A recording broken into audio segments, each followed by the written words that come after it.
everyone, and good moment of the day that you're enjoying on your time zones. I think we all love the music so much, it almost a little bit like, oh, the conversation is starting.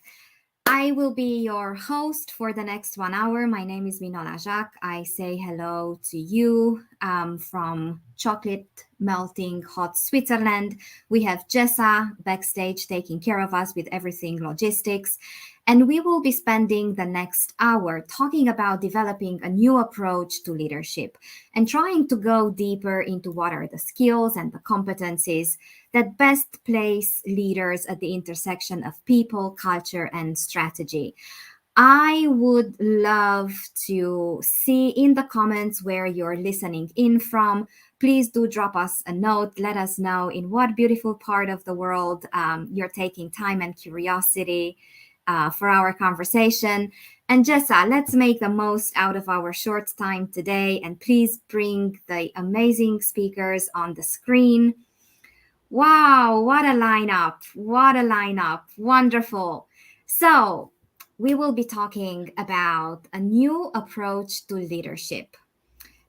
You probably know the drill, so I will pass the e-mic around as you appear on my screen clockwise. That means JD, you go first, and Charmaine, you get to sit in the hot seat of going last, but it's easy for this round. And the first request is quite easy.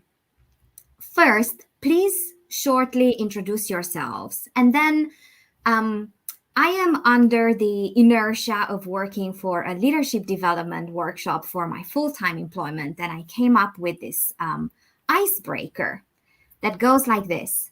If leadership as a word didn't exist, what are up to 3 words that you would use individually or in a combination to convey the meaning of leadership as you hold most meaningful and true to you? And I will give you a few seconds to think about your answer, and I will continue to welcome people in the audience and tell them if you have to drop off earlier than the end of our conversation, don't worry, just go to hackinghrlab.io and you will get the recording, and you will get the recordings of all our previous conversations, whether part of the recently resumed fall series of everything that we've been cooking over the year.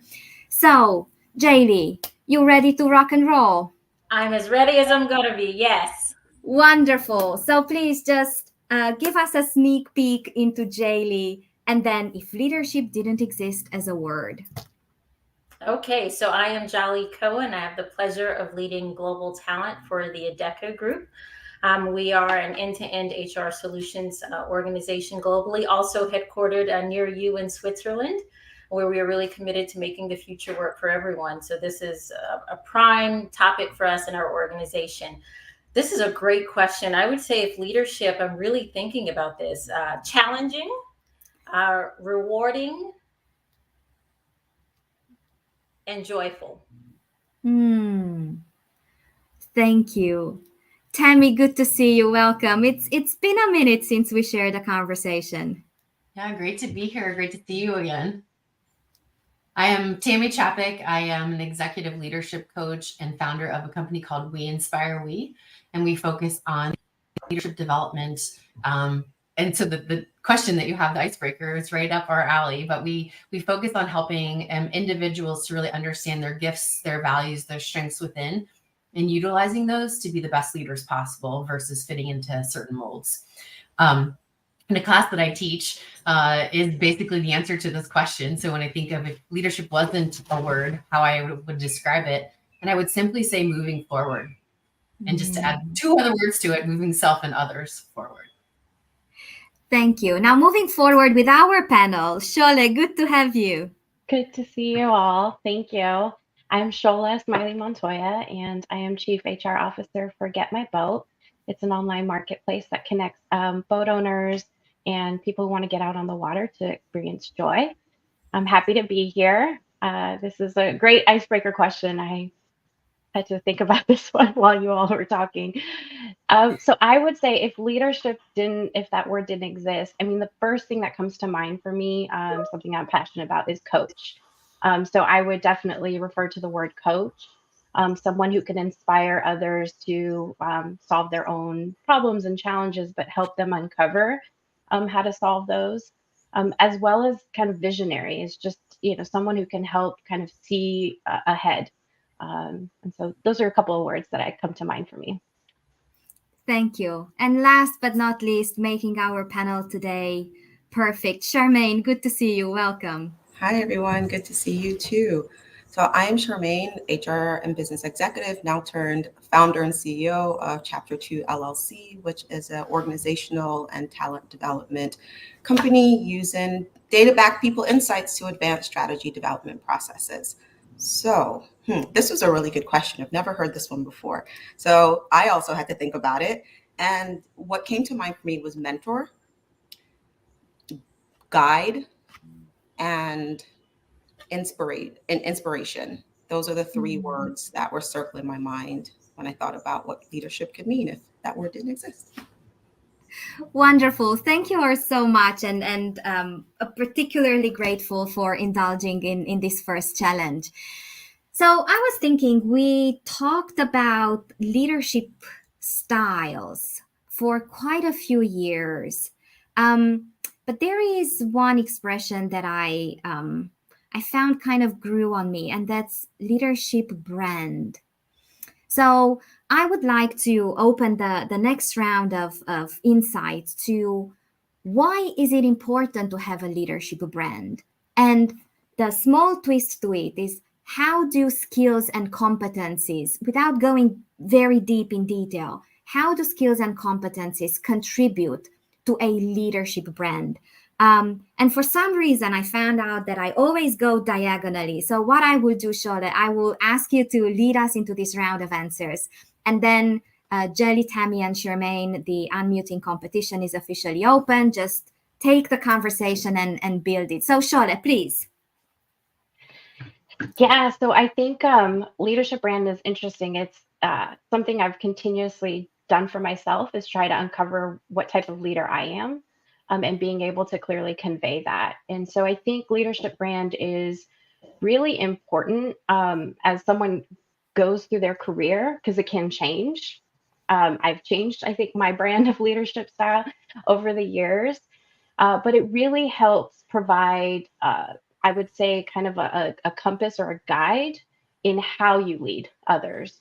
And when you can clearly articulate that to others, whether it's people who report to you or your peers, or even your manager, they have a better understanding of how you lead, how you make decisions, how you show up. And I think that that's really important because alignment is obviously one of the things that I think is really important when you bring the intersection of people, culture, and strategy together. And so when that's clearly articulated, your brand, you can make sure that everyone's aligned in that. Let's see who wants to stay safe from going last. Tammy, I saw you unmuted, and then Charmaine, and then we go to Jelly, if that's okay. Yeah, I am. Actually, I couldn't agree more. And being a former marketing executive before turning into leadership coach, the word leadership brand or words leadership brand mean a whole lot to me. And I always think about brand as the way people describe you when you're not in the room. And so having a vision or an essence of what kind of leader you want to be will only help you to reinforce that brand and make sure that people are saying those things about you when you're not in the room.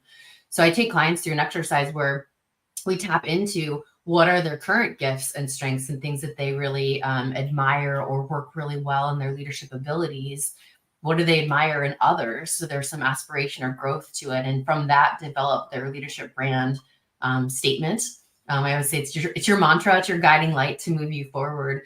And then your choices every day are to show up in that way and really aligning yourself to that. And candidly, I think it makes life a whole lot easier. So you're not having to choose, am I this version of myself in this room versus that version in this room, or whatever that looks like. So I think, leadership branding is super important. And I believe that there's an authenticity that lies deep within it with some growth aspects to it as well. And come up. I agree with everything that's being said. When I thought of the question, I thought about the fact that it's important for so many reasons, because your leadership brand defines who you are, not only as a person, but as your leader. It communicates your values, your style, the principles, and all of that really helps to provide clarity for the people around you, whether that's your team, your board, whoever's looking at you, even your customer base. And what people really want to know is what they can expect from you. And consistency in your leadership is what's going to build that brand trust and your credibility. So for me, that's how it connects. I agree with what everyone has said, and I would add it also is what people say about you when coming to work with you. So oftentimes your leadership brand, especially as you go up in tenure in your career, it is what do people say about you as a leader that makes them want to work for you. So, and when I was growing up, you would always look at companies. I want to work for this big company. And I would say with all of these generations in the workforce that we have today, you see that they really gravitate towards, is this person a good leader? Do their values resonate with me? Are they authentic? Can I relate to them as a leader? And can they, in reverse, because oftentimes we look at it in one way, but in reverse, can they relate to me? Can they understand me? And are they open enough as a leader? So I think the leadership brand is key, not only for all of the reasons that everyone mentioned, but also for making sure that when people come to work with you, whether it be a peer, a direct report, or you're joining a team, that the leadership brand, that they feel and see it. So it's not just what you say about yourself, it's also what other people say about you. So when we think about skills and competencies, and we keep in mind the intersection of people, strategy, culture, it's already a first assumption of hard skills, soft skills, and then it gets even more complicated with power skills, life skills, so many other types of skills. You throw in capabilities and competencies, and even in the sheer vocabulary of it, we can get so easily lost. So, what I would invite you to do is, can you give us a very simplified walk through what are the skills, what are the competencies that are key for what leadership needs to address today? And Tammy, we will go to you first. Thank you. I agree. It can be so convoluted and complicated, and a lot of it is also based on the culture or people that you work with. That definition of what makes for a good leader. So, at the heart of it all, I think the essence of leadership is authenticity. You have to know who you are, where your strengths are, what your values are, and lean into those wholeheartedly. But then I believe that there's 3 core principles that you might want to wrap around it. First and foremost is, efficacy. Be effective in your role, whatever it is that you're doing, whatever you say you're going to do it, show up on time, be respectful, manage your priorities. The basics of doing your job are mission critical, number 1. Number 2, I always say, is around influencing others. And this especially becomes true when you're a leader without the authority. We don't want to always lead with power anyways, right? So how do you influence others to begin to take action? How do you communicate that message effectively? How do you listen accordingly to make sure that information is spread out and people are ready to take action? And then the third principle that I think is the most important is, how do you inspire? So it's one thing to get people to physically do the work, whatever the thing is you're trying to move forward with. But to get the motivation and energy behind it will only elevate the work, elevate the employee engagement experience, will only elevate their energy levels, their levels of satisfaction, the creativity, the innovation, the quality. I can keep going on and on. So really, to go back and kind of simplify: authenticity, efficacy, influence, and inspiration. Jelly, you were first. You were quite fast now. I'm learning how to do this. Yes, because I don't want to be last again. There's something that Tammy just said, and there are 2 pieces that I think are key, is especially as HR leaders, leaders in general is doing what you say you're going to do. So delivering is key. Oftentimes we talk about a lot of soft skills, but at the end of the day, you must have those and deliver. So I love that you started with that. I think that's critical. And then also, many of us, we're not P&L owners. And we're in the position, especially if you're in any type of matrix organization or you're in any type of siloed organization, where you have the role to influence. So Tammy, I could not agree more. If I could add to that, it would be the role and the importance of being an empathetic leader. And empathy for me is both a mixture of listening, but also curiosity. So not only listening, but asking questions, making sure that you understand and you're listening with the intent to understand, not necessarily listening with the intent to respond. And I think those are, I would just add on if someone borrow Tammy's 2 and add 1, and those would be my 3. Wonderful. Charmaine, I saw you unmuted, please. Yeah, I agree with everything that's being shared, and I'll echo around this emotional intelligence piece, because for me, that's really important, especially when I think about all that the world and all of us continue to go through and have been going through, particularly over the last few years. I personally think that that is one of the competencies that has been required to be developed even more so as a result of that, because how you're able to understand your own self and how that's going to show up in the way you communicate with your teams and lead and inspire. Because the reality is that if you cannot inspire people to act, it doesn't matter how amazing your plan is, how great your financial literacy is, what market you think you can tap into, you're not going to be able to execute. You know, chapter 2, we say all the time, every organization, whether or not they realize it, is in the business of people. Right. And that's, for me, it's become one of the most important, competencies and skills I think that needs to be developed. I also think there too, being adaptable, right? We've got flex. If nothing else, we've been shown that being adaptable and being willing to be flexible is a must, right? And how we show up as leaders and what that's going to convey to other people is going to be really important, right? I think I have a post going out later this week. I can't remember, but it talks about the fact that people sometimes are so worried about having to give an explanation for why they need to do something. And I would tell people before on my team, you don't need to tell me why you're taking a day off. All I need to know is that you're going to be out of the office. And I think that has to be a part of the way we're leading and adapting. Because again, all of the things like the financial literacy and everything else, for me, that's part of it. But that more human side, I think that's what's going to define leaders today.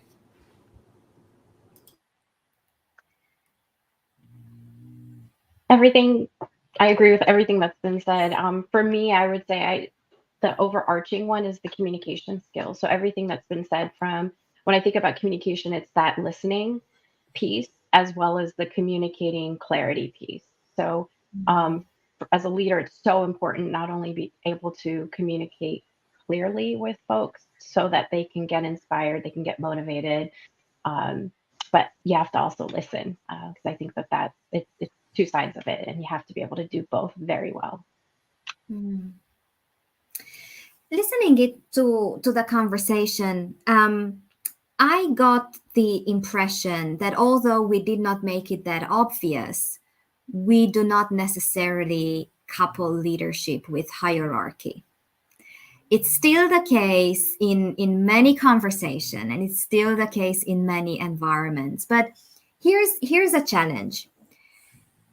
If we decouple leadership from hierarchy and we talk about leadership beyond seniority, beyond role, beyond title, beyond age even, I would really invite you to think about one key skill, one key competency. And Temi, I'm so sorry, I got inspired by your assistant panelist there. Could you think about the underdog skill and competence related to leadership beyond hierarchy? And Charmaine, I would love to hear from you first.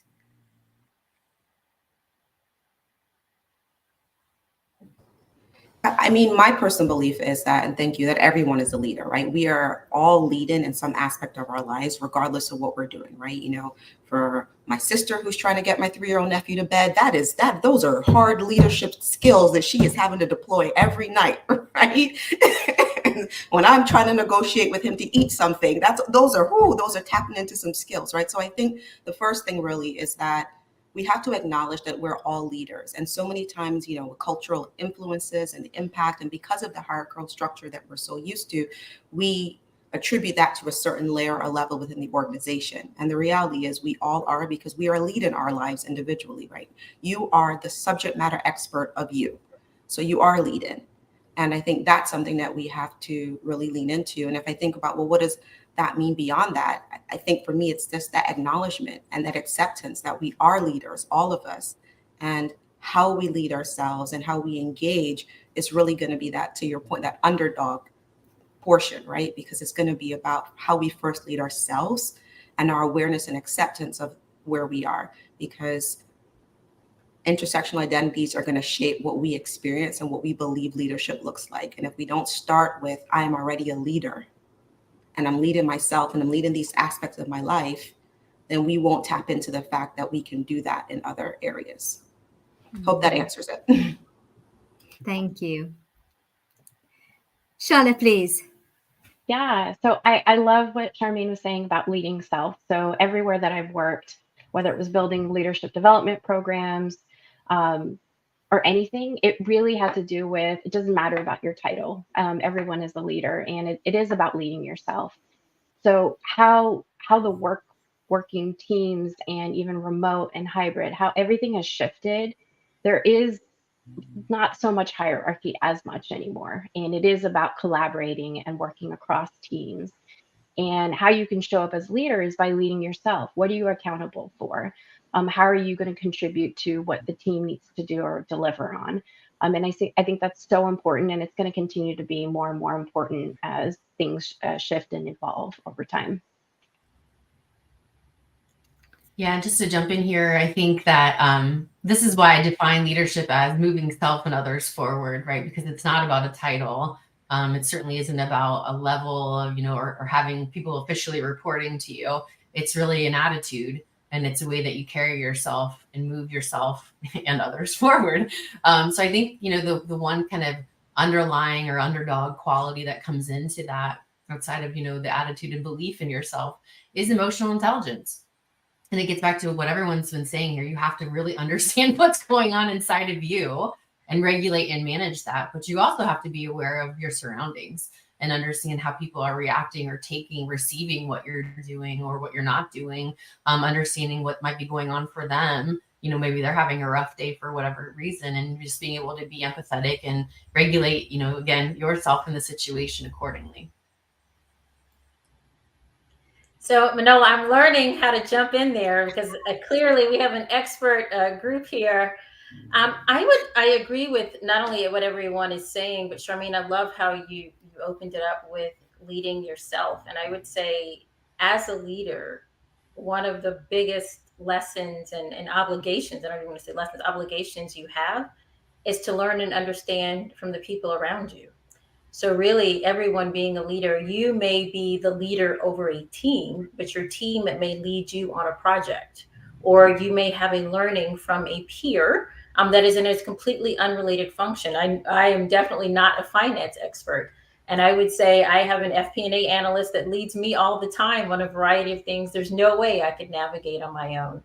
So really taking it out of, and I love the differentiation between hierarchy and leadership. You can lead from where you are, and it doesn't matter level, it doesn't matter title.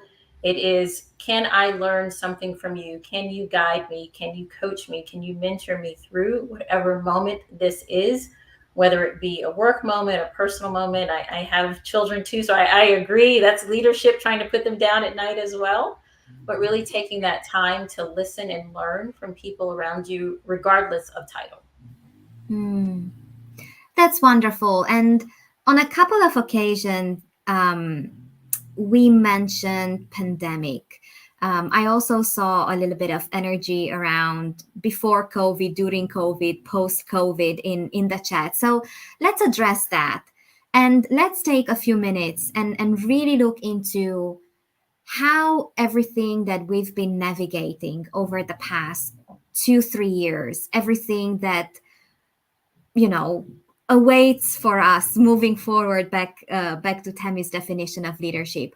How has all this hybrid, remote, everything that we look into, how does that impact the way we think about the skills and the competencies of leadership? And Jelly, I'm gonna ask you to go first, and that way you're safe from the hot seat again.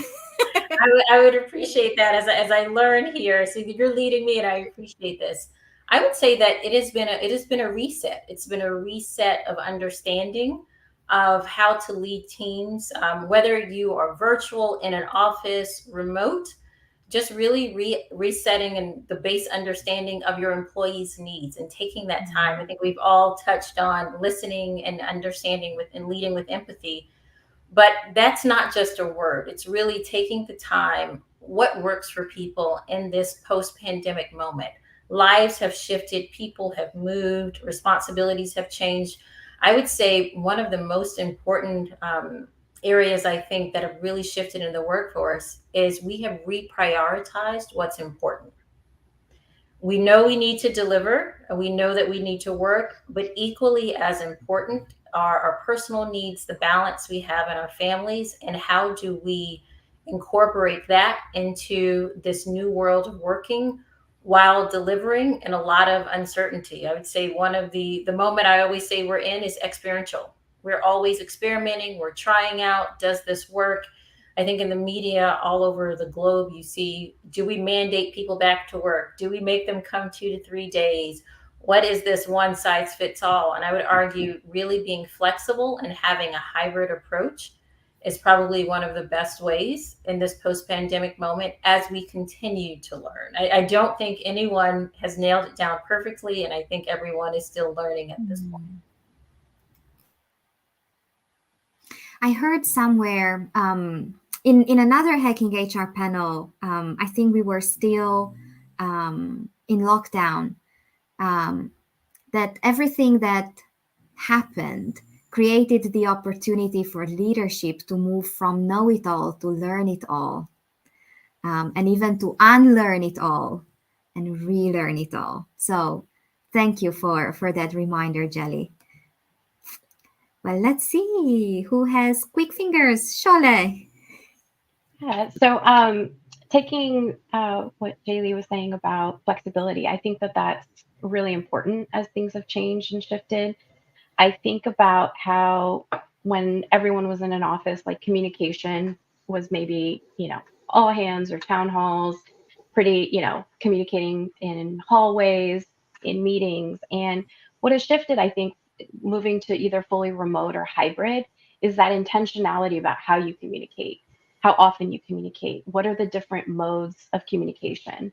And you have to be flexible. You have to meet people where they are. So not everyone's going to, if you have a hybrid schedule or remote, not everyone's going to be able to make the time that you schedule. So how do you ensure that the communication you need to get across the company is getting across the company or the team if you're a leader?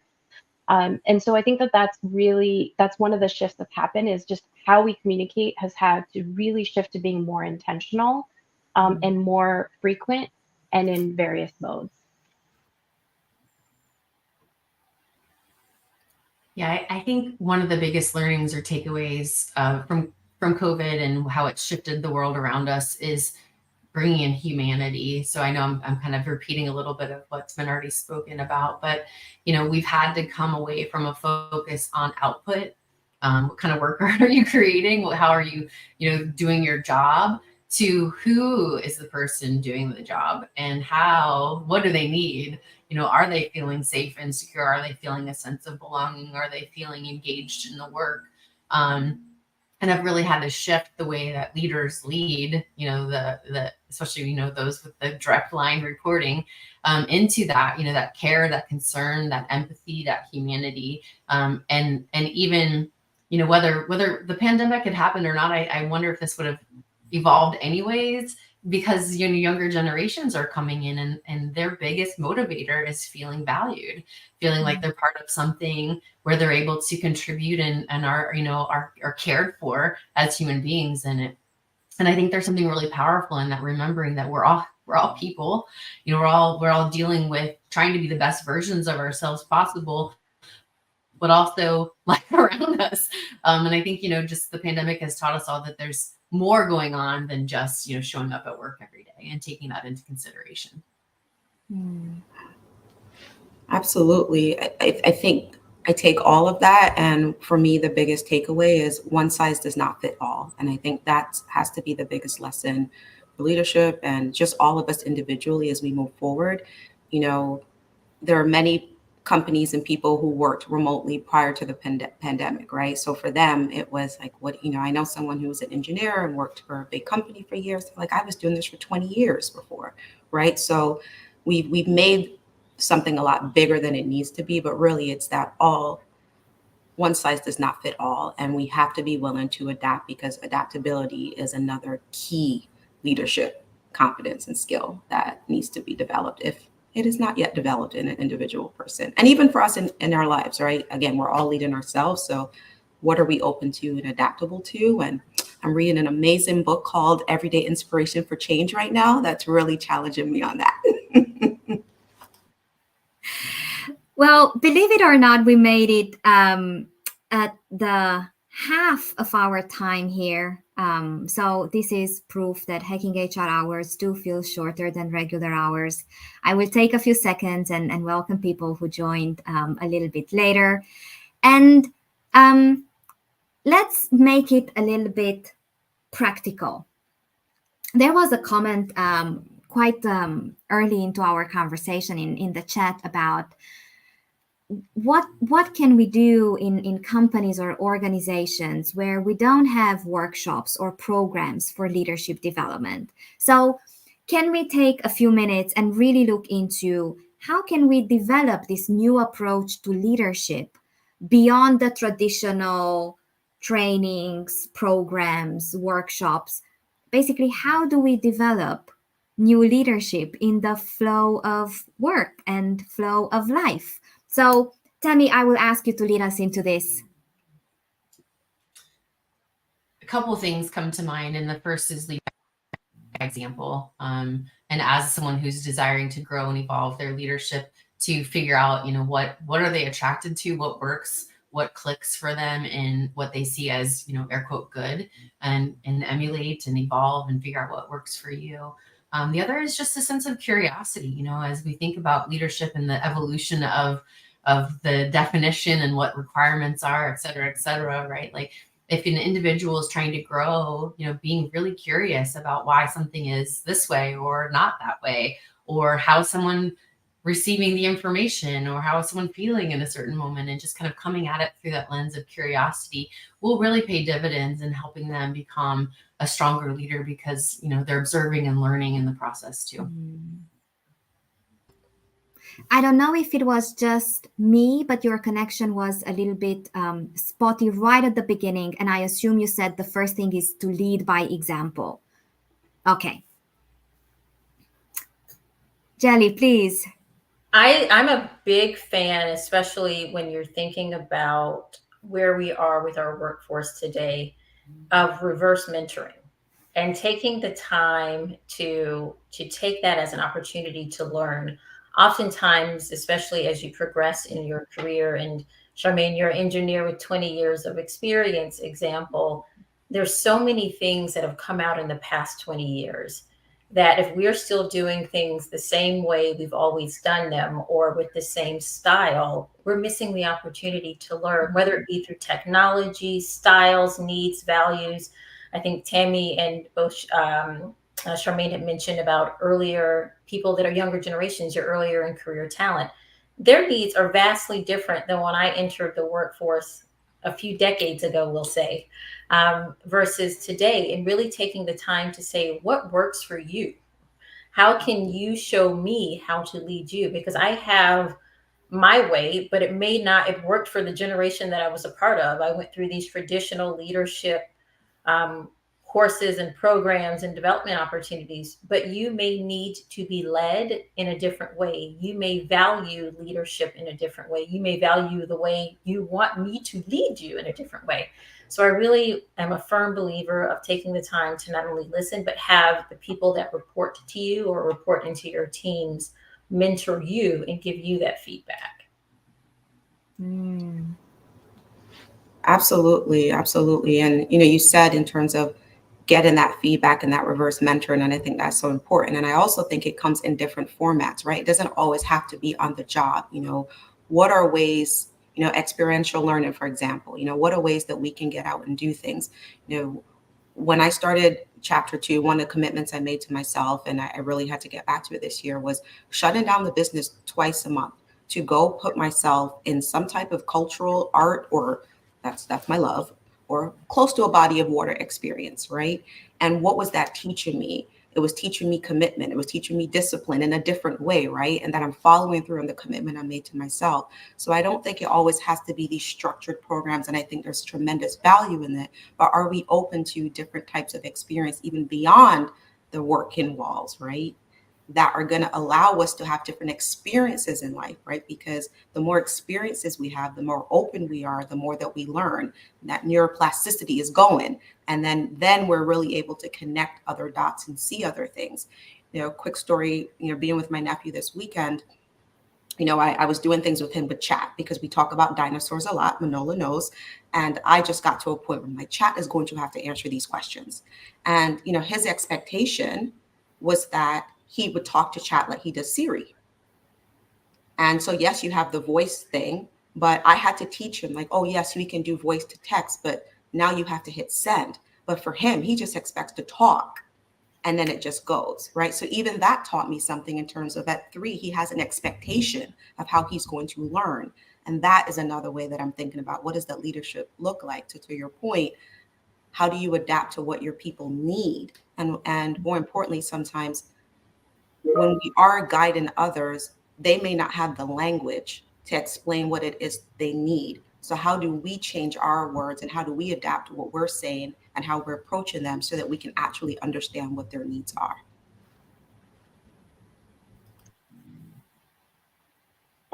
Yeah, I agree with everything that's been said. I think for me, I mean, I've worked at smaller companies where you really don't have a budget to, spend on leadership development programs and before being able to design those.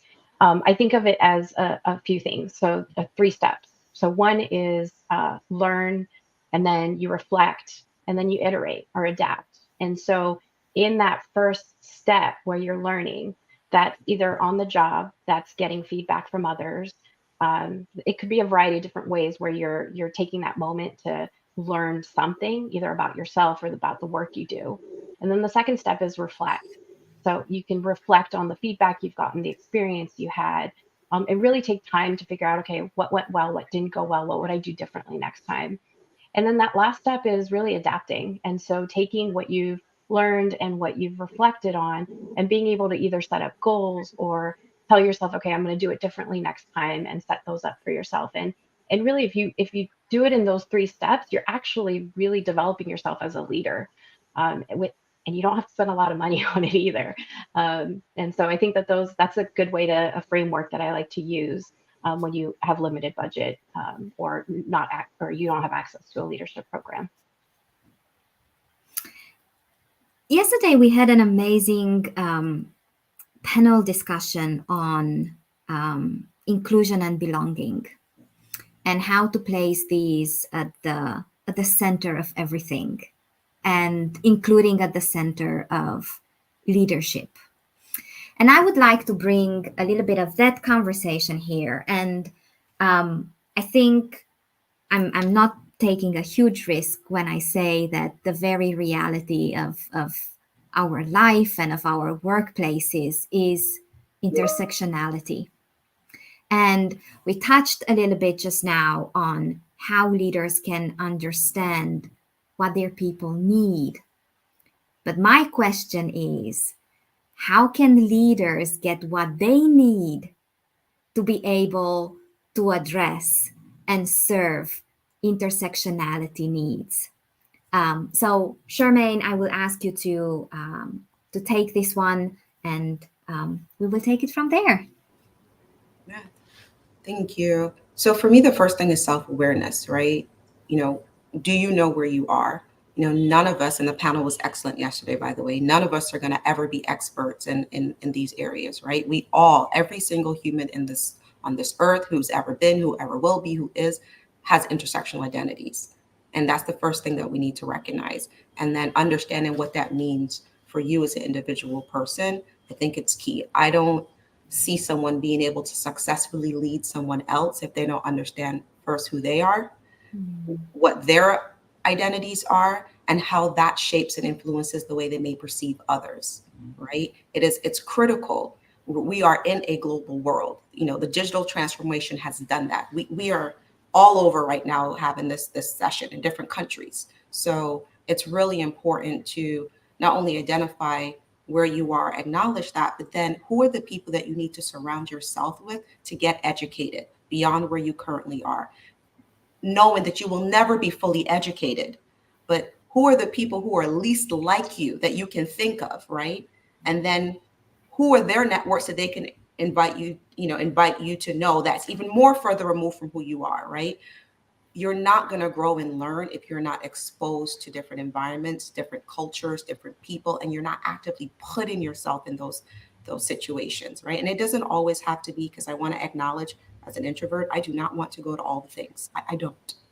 But showing up virtually some events, right? Like Manola, you and I met and developed a beautiful relationship in this way, right? We talk, and so it can happen. So I also think it has to honor who you are as a person, but the first thing is acknowledging who you are, where you are, and then you have to be willing to put yourself in other environments. And if your 6 degrees of separation does not have enough variety in it, then you need to get outside of that and go to 8th and 9th degree of separation, in order to understand that. You're never going to know what everyone wants or needs, but you can get better at developing the skill to be more attuned and pay attention to the needs of the people around you, and, culturally, all of those things. So I definitely think it's important to be open, because, diversity is saying, I always tell people this: diversity is saying, we have too many oranges, we need some apples. For me, inclusion, which is needed to lead to belonging, right, is when you say, what is the oxidation rate going to be, and how is the orange going to impact the apple, and vice versa, and how do we mitigate that so no one damages the other? That for me is inclusion, thinking through what that process needs to look like, not just the diversity of we're going to mix this stuff together. Thank you. Jaylee, you're getting so good at this. I'm practicing. If you see, I'm coming off at the end. I'm like, oh no, because Tammy I see is quick, so I'm trying to make sure I stay competitive here. No, I'm literally just joking. I could not agree more with what Charmaine says, and I walk away just listening to her with being intentional. Really being intentional. I can tell you there's so many teams and groups that have expressed the desire, but not the intentionality and the actions behind it. So I know that you were asking for some very practical examples. One thing that I often encourage people to do, especially if you work for larger organizations, these days, most of them have employee resource groups or employee networks or some form of organization where they're grouping colleagues together that are looking for that space of familiarity and or belonging. And I always encourage them is to partner with one you know the least about. Be intentional with it. Join that group so that you have the opportunity to listen and learn. You're not going in as a know-it-all, but you're also going in not even with any relation, but your sole purpose is to be intentional. And this is what Charmaine was hitting on, to really separate yourself from what you know and learn about someone different. It exercises a different part of the brain, but it also allows you to have a more inclusive and open view about a topic you knew nothing about before. So that is just one practical example I often encourage people to do, especially if you're in large organizations. And if not, volunteer for a group that you're not familiar with. You can do this in your community. It doesn't have to be in this formal corporate or business setting. You can really take yourself out of your comfort zone and really take the time to listen and learn about others. And this is for those that really express the desire to learn. Because I hear this often, but I say desire must be coupled with intentionality and action. Hmm. I see Tammy. Good. I was You trying are not like, to be so fast on the draw. Well, full transparency, I try to go quick so I don't forget the question. But no, I think what everybody's saying is great. But I think the same thing holds true to the point I made earlier around curiosity, right? Like we need to approach it through the lens that we don't know everything. We don't understand what that person or other people's perspectives are, and we have to remember that not only are we all unique individuals inside, right, but we all have very different world experiences, world perspectives, right, from what's happened in our life, what we've observed, what our values are, and appreciating those nuances, those differences, and getting curious about them. And I think in some instances that even means having specific intentional personal conversations about life, so that we all have a better understanding of where people are coming from, so that it isn't assumed we're all apples sitting in the same basket, right? And giving people a chance to connect in a deeper, more meaningful way outside of the physicality of work. Yeah, I agree with everything that's been said. I think it's what Tammy just said about nuanced.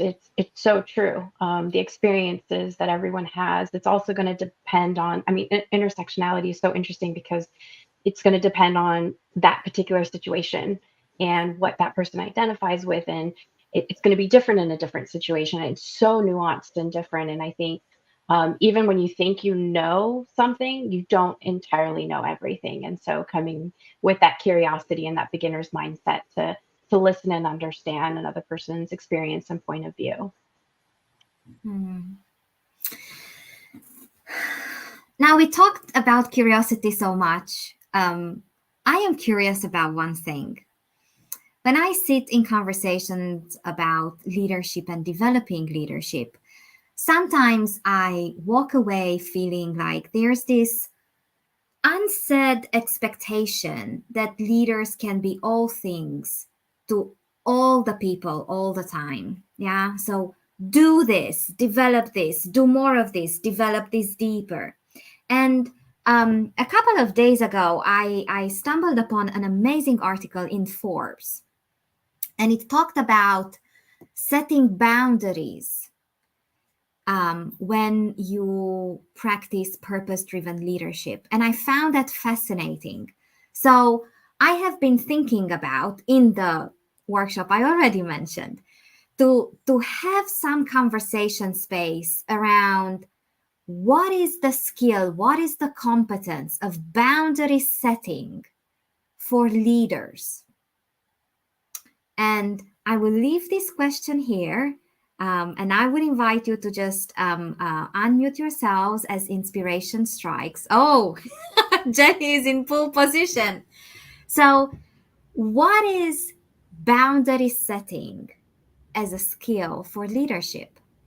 I think this goes back to something everyone else has mentioned, and that is self awareness. Really taking the time to understand who you are and what you need, where you get your energy from, what saps your energy, what inspires you, what demotivates you, and really taking the time to understand that to allow you to set boundaries. One of the reasons I said at the beginning, leadership is challenging.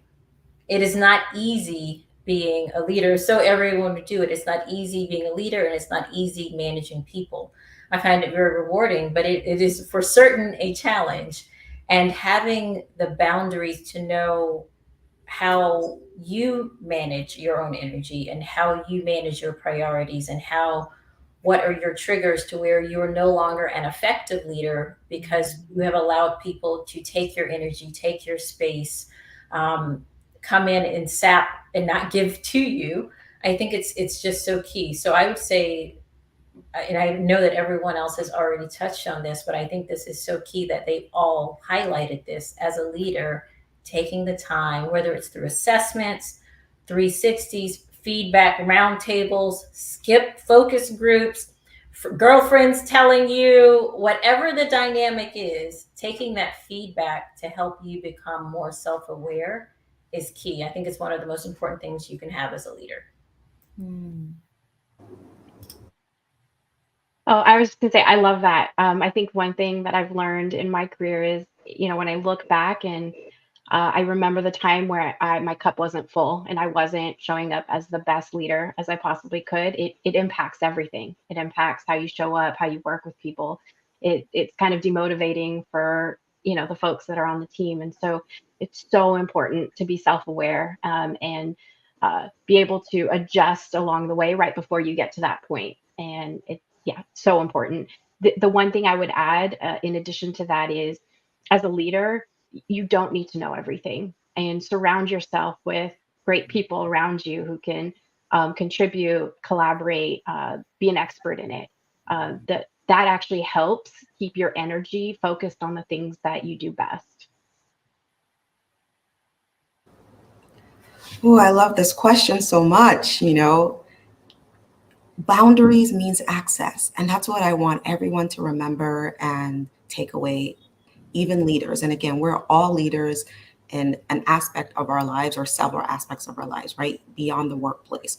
So all boundaries really means is access. Who has access to you, your time, when do they have that access? And even for ourselves, like what are the boundaries that we need to put in place to protect our peace, protect our growth, protect our learning, protect our sanity, right? It's really about access. And part of that sometimes is knowing this is not my ministry, right? This is not the church or whatever you believe in that I'm going to serve in. You mentioned, Jaylee, earlier that there's someone on your team that does the analysis piece. I think that's what you're mentioning. You're like, that's not the church I serve, right? That is, you do that, right? So my boundary is, and what you communicated is my boundary is I don't get involved in that. Someone else is skilled to do that, right? So boundaries really means access. And something I often say too is skilled to do doesn't mean have to do. So part of leadership is also recognizing that even if you have the ability to do something, that does not mean you need to tap into doing it. Is your time better served elsewhere? And sometimes that just might be you need a minute. You know, Going back to my nephew, I'm learning so much. He will say, I need a minute. You need a minute. Take that for yourself, right? So boundaries is going to have to be a part of leadership, self and at work, and that means access. And part of that also access has to include who you're going to tap into for help. Even if you are skilled to do, you don't have to do, and learning what that means for you. Each individual person has to identify that. Someone else cannot define that for you. Yes, yes, yes. All the above. You all are spot on. And so I could just repeat more of what you said, but I think I'll just layer in one additional kind of side comment as people are thinking about boundaries for themselves as leaders. I go back to the adage of time is the only resource that we can't make more of. So you have choice in everything that you do and how you show up, what you are physically taking on. And someone said to me once, if you say yes to this, you're saying no to that. And it is a one for one. And I think we tend to blur the lines like, well, I can always squeeze this in and I can add this. And we make lots of excuses for why we can do more. But inevitably, when you say yes to take that extra thing on or do that extra thing, you're saying no to something else. So really knowing your priorities, really knowing your values, really knowing where you want to be spending your time, what's best for you and the environment around you, and then choosing, is this a yes or is this a no? This is wonderful. And 2 years ago, we were recording a panel for our global conference. And there was a speaker, and he said, I'm going to leave you with 1,440. And just remember, this is one of the most important numbers in your life. And it stands for the amount of minutes that we get every day, not 1 minute less, not 1 minute more. And it's a constant decision on where and how and to what you allocate those minutes. Because everything that you pay attention to counts toward the 1,440 minutes. And at the same time, everything that we expect or ask other people to give their attention to goes towards their 1,440 minutes. So with all this talk about minutes, we're about 6 minutes away from saying the very painful words of goodbye and thank you for the chat. So let's make them count. And here's the last challenge, I promise. In the interest of time, I will pass the mic around counterclockwise, and I will start with Shole, then go Temi, Jaylee, and Charmaine. And the question is this. Think back to one instance, and then instance can be a situation, an event, a person, something that profoundly shaped your understanding, your current understanding of leadership. And if you can share that, very succinctly and leave us with a punchline, that would be wonderful. So, what fundamentally shaped your current understanding of leadership? And Shole, please, you go first. So the first thing that comes to mind for me is actually design thinking for some reason. I've evolved in how I lead in HR and recruiting, and one of the things that has driven that change is the design thinking and how to approach things. And I actually have incorporated that into how I lead, and I think it's really about that learning, that reflection, and iterating along the way. So that's the one thing that I would say came to mind for me. Thank you so much. Temi. I think the biggest thing that shifted for me when it comes to leadership was actually part of my coach training, and that realization that we're not as great of actors and actresses as we think that we are, and people can pick up how we're feeling, what we're bringing to the table. So we might have intentions of motivating somebody, but if we're frustrated and having angst inside, it's going to carry out. And I think, that was the big thing for me to realize, is it's not just about the words that you say or the performance that you give in the room. It's the whole picture. Everything about you is coming in, and to be a great leader, you got to really know that. This is a hard one because I believe I'm learning and evolving all the time in my leadership journey. There are like 50 people and instances and names and moments that I really feel like I could mention. But I will say the most recent is I have really been following Ryan Holiday. He's an author, and he has written a book. It's called The Obstacle is the Way. And I think that has profoundly shifted my mindset on, especially if you've ever worked in transformations, turnarounds, being in HR, pre, during, and post pandemic has been a lot. It's been a lot globally for anyone sitting in any type of HR or leadership role. And I said that book has really changed the way I look at obstacles, and just reminded me in some ways that sometimes the only way to go is through. And so I really would say that has been the most recent influential, but I have many. Thank you. Charmaine.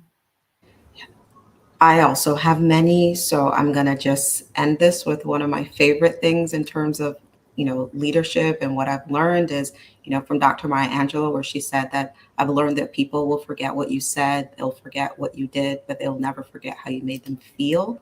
So for me, when I think about leadership and that shift, it was really understanding that, because then that connected to when I got certified in change management, right? It's, the pro side, it's awareness, right? But to move someone through, you can't activate that desire for them. And I think that's connected to how you make people feel. So that's my shift. You are just an amazing panel. And I must say that you are the absolute champions of time awareness.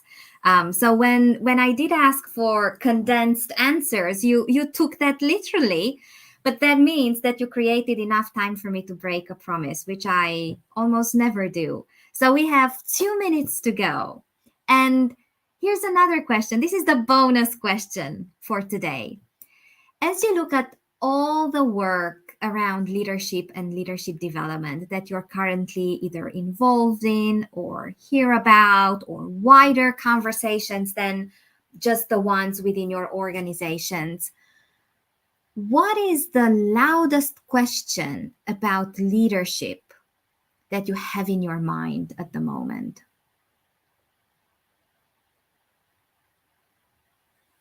And I will not call out names, you just unmute yourselves and share that question. The loudest question about leadership that you have in your mind at the moment. For clarity, that we have personally or that we're receiving? That you have.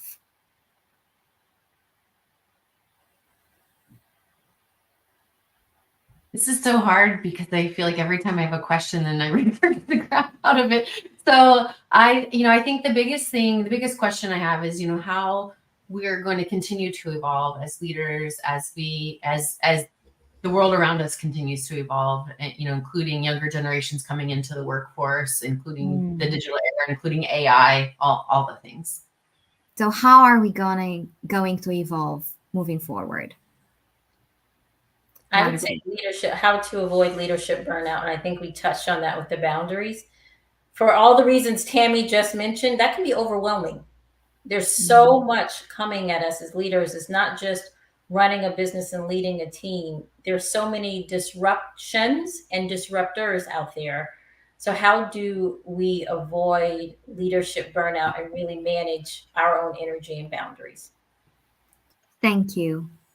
Shole.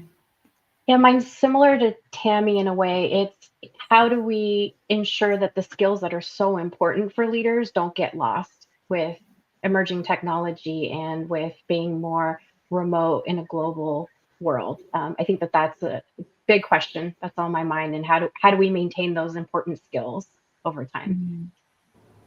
And I would end with saying, how do we become more adaptable and to be open to the fact that as we go through life and that the world has different demands, leadership is going to adapt. It's going to require adaptation. So how open can we be to the fact that what we think is okay today or required today may shift tomorrow? And are we prepared for that? Thank you all so very much. Thank you, Jaylee, Tammy, Shole, and Charmaine. It was absolutely wonderful. Thank you, everybody in the audience, either now, live, or later as you enjoy the recording, for taking the time and the curiosity to be here. Also, big thanks to Jessa for taking such good care of us. And we have another panel tomorrow just to send you off into the weekend inspired. And I hope I will get to say welcome to all of you soon again. So thank you very much, everybody. Bye. Bye. Thanks everyone for joining. Thank you.